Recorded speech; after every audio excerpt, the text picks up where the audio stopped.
Hello students, today I will continue previous lesson third, a sound of music.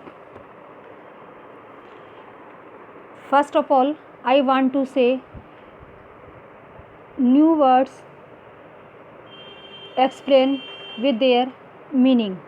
Let's begin. Not just watching the lips, it is the whole face, especially the eyes. She speaks flawlessly with a scotted lip. My speech is clear because I could hear till I was 11, she says, but that doesn't explain how she managed to learn French and master basic Japanese.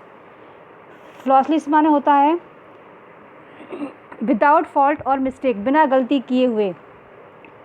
Evelyn कहती है कि मुझे दाढ़ी वाले लोगों से परेशानी होती है क्योंकि उनको समझने के लिए मुझे लिप्स ही नहीं पूरे फेस को और स्पेशली आँखों को बहुत ध्यान से देखना पड़ता है ताकि मैं ये आराम से समझ सकूं कि वे क्या कह रहे हैं। उसके बोलने में ज़रा भी कोई कमी नहीं थी क्योंकि 11 साल की होने के बाद उसने सुनना बंद किया था, इसीलिए शब्दों को बोलना और समझना उसके लिए मुश्किल काम नहीं था। But she manage to learn French and master basic Japanese, लेकिन वो ये नहीं बता पाती कि उसने फ्रेंच और जापानी कैसे सीखी। As for music she explain it pours in through every part of my body. It tingles in the skin, my cheekbones and even in my hair. When she plays the xylophone, she can sense the sound passing up the stick into her fingertips. By leaning against the drums, she can feel the resonance flowing into her body on a wooden platform. She removes माने होता है हटाना her shoes so that the vibration pass through her bare feet and up her legs. अब वो आगे बताती है कि अगर म्यूज़िक की बात करें तो वह एक्सप्लेन करती है कि मेरे शरीर के प्रत्येक भाग में संगीत है। मेरी स्किन में एक चुभने जैसा कुछ महसूस होता है, यहाँ तक कि मेरे गालों और बालों में भी। जब वह जाइलोफोन बजाती है और स्टिक को जब वे उसके ऊपर रखती है तो उसके वाइब्रेशन को वो बहुत बेहतरीन तरीके से अपने शरीर के द्वारा महसूस कर लेती है। जब वो ड्रम के सहारे खड़ी हो जाती है तो किस तरीके से नोट्स बह रहे हैं उसे महसूस करती है। एक वुडन प्लेटफॉर्म पे जब वह परफॉर्म करने जाती है तो वह अपने शूज़ को निकाल देती है ताकि वो पैरों के द्वारा उसके बजने वाले नोट्स के वाइब्रेशन को अपनी बॉडी से महसूस कर सके कि वह कौन सा नोट्स बजा रही है।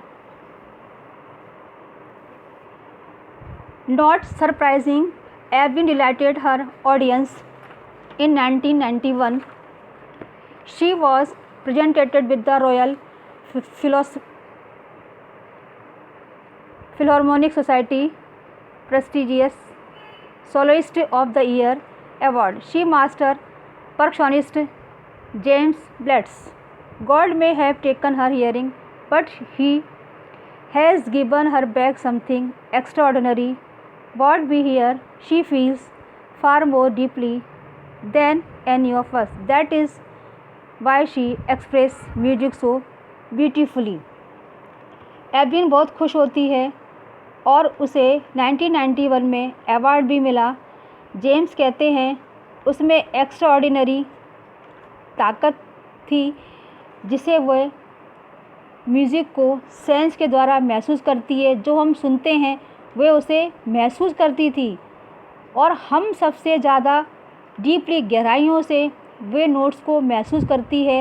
यही कारण है कि वे म्यूज़िक को बहुत अच्छे तरीके से एक्सप्रेस कर पाती है।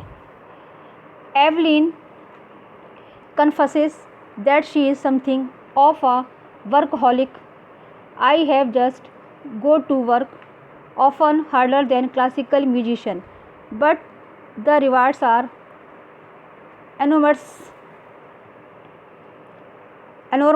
Apart from the regular concerts, Evelyn also give free concerts in prisons and the hospitals.